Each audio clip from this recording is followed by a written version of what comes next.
Hello students, how are you?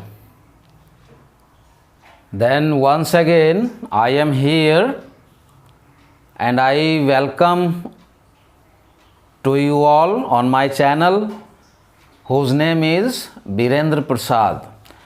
तो बच्चों ये जो है नेक्स्ट टॉपिक आपके लिए क्लास 9 के बच्चों के लिए। स्टूडेंट्स आज हम लोग समझने वाले हैं law of conservation of energy and power. आज हम लोग समझने वाले हैं law of conservation of energy. तो देखो बच्चों क्या कहता है statement.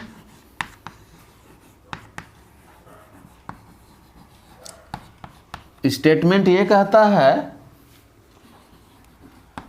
Energy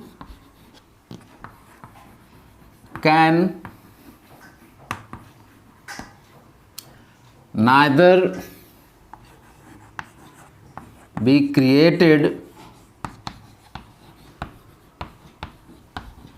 nor be destroyed.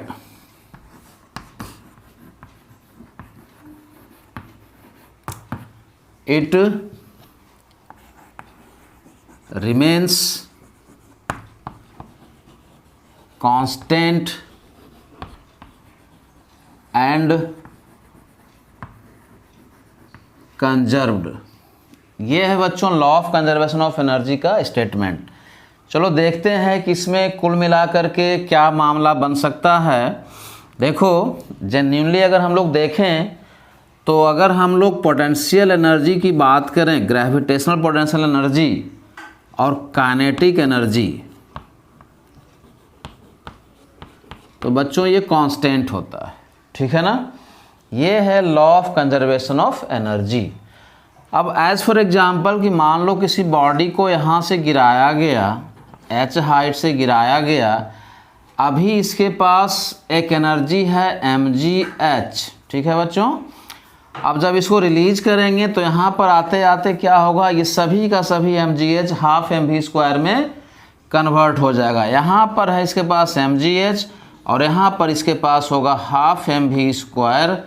तो देखा जाए तो according to law of conservation of energy ये पूरा का पूरा mgh जो है बच्चों हाफ mv² में ये कन्वर्ट हो जाता है।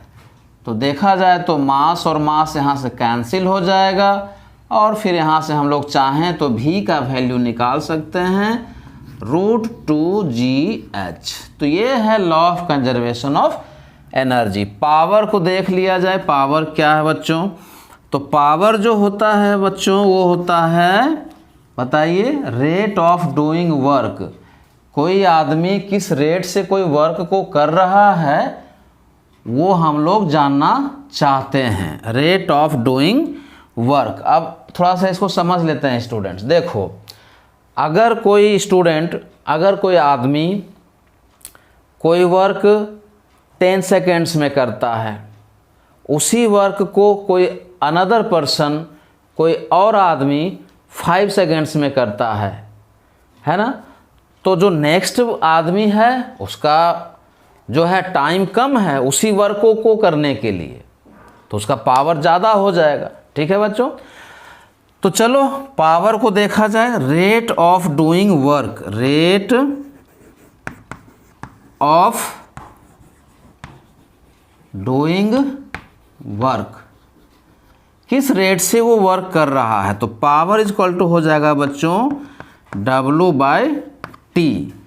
एंड W का ऐसा यूनिट क्या होता है बच्चों, W का ऐसा यूनिट होता है वर्क, और वर्क डन का ऐसा यूनिट होता है जूल, और टाइम का ऐसा यूनिट होता है बच्चों सेकेंड। तो कुल मिलाकर के पावर का ऐसा यूनिट मिल गया हमारे पास जूल पर second, and this is known as watt. This is known as watt. Therefore, watt is equal to joule per second. अब अगर आपको एग्जाम में आता है, बहुत इंपॉर्टेंट है ये चीज़ें, it's very important. Define SI unit of power, या what do you mean by 1 watt power. तो कुछ नहीं बच्चों, आप W equal to watt equal to joule पर सेकेंड मिला ना, आप यहाँ पर 1 लगा दो सभी जगह, ये सभी जगह आप 1 लगा दीजिएगा, आपको 1 वाट पावर का मीनिंग पता चल जाएगा। देयरफॉर 1 वाट पावर आपको मिल गया बच्चों, क्या?